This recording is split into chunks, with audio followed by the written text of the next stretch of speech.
প্রিয় বন্ধুরা, আমি এখানে এসেছিলাম ঘোরার জন্য। কিন্তু আইসা দেখি এখানে অনেকগুলো ভাই কাজ করে। তারপর একটু সামনে আগাইলাম, দেখলাম ট্রলার দিয়া ড্রেজারের মাধ্যমে বালু উঠানো হচ্ছে। এরপরে দেখলাম এখানে একটা ইটের ভাটা। তা আমি ঢুকলাম, দেখি কিছু ভাই এ জায়গায় কাজ করতে আছে। তা আমি ভাইকে জিজ্ঞেস করলাম, "ভাই আপনারা কি করেন?" কয়, "ভাই আমরা এখানে চুক্তিতে কাজ করি। এই কাঁচা ইটগুলো আমরা চুক্তির মাধ্যমে উঠাই নামাই। আমরা কিছুদিন আগে ইটগুলো বানাইয়া শুকা দিছি, এখন আবার এটির আমরা হরণ-পুরণ করতে আছি।" তা আমি জিজ্ঞেস করলাম, "ভাই আপনাদের বাড়ি কোথায়?" "আমাদের বাড়ি সাতক্ষীরা, যশোর জেলায়।" "আপনারা দলে কয়জন আছেন?" উত্তরে বলল, "আমরা এখানে 20 থেকে 30 জন কাজ করি। আর সবাই আমরা চুক্তিতে কাজ করি। আশেপাশে নদী আছে, সবুজ চিত্র আছে। কিছুদিন আগে মাটি উঠানো হয়েছে, এই মাটি শুকাইয়া শুকনো হয়ে গেছে।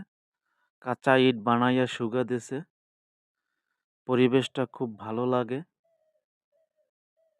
খুব সুন্দরভাবে সাজাইয়া রাখছে। দেখতে খুবই ভালো লাগে। মাঠের মতন জায়গা আছে, দুটো বাচ্চা খেলা করতে আছে। কিছু ভাই গল্প করতে আছে। আর এই ভাইরা মাটি কেটে থুবাইতে আছে, যেটি হচ্ছে পোল্ট্রি মাটি। একসাথে কাজ করে, সারাদিন কাজ করে। এটা হচ্ছে মাটি কাটার মেশিন। এটার ভিতরে মাটি দিলে মাটিগুলো গুঁড়ো হয়। কত মাটি থুবাইয়া রাখছে। চিত্রটা খুব সুন্দর লাগে। কত সুন্দর সবুজে ঘেরাও। আর কত রকমের ইট বানাইয়া সাজাইয়া রাখছে। কিছুদিন আগে এই ইটগুলো পুরানো হয়েছে, পুরে লাল হয়ে গেছে। এখান থেকে ইট সেল হয়, বেচা কিনা হয়। বিভিন্ন জায়গায়, বিভিন্ন মহল্লায় ট্রাকে বা ট্রলারের মাধ্যমে সেল দেয়। খুব ভালো একটা জায়গা, মানে মলমুক্ত পরিবেশ।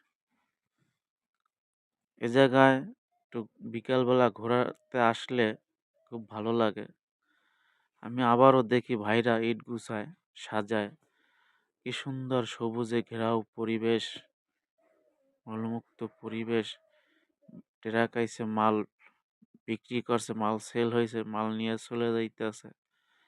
বন্ধুরা, ভিডিওটা এই পর্যন্তই। তো ভালো লাগলে লাইক, কমেন্ট, শেয়ার করতে ভুলবেন না। আপনাদের সাথে আমার আবার দেখা হবে নতুন ভিডিওতে, নতুন কোনো জায়গায়। ততক্ষণ ভালো থাকবেন।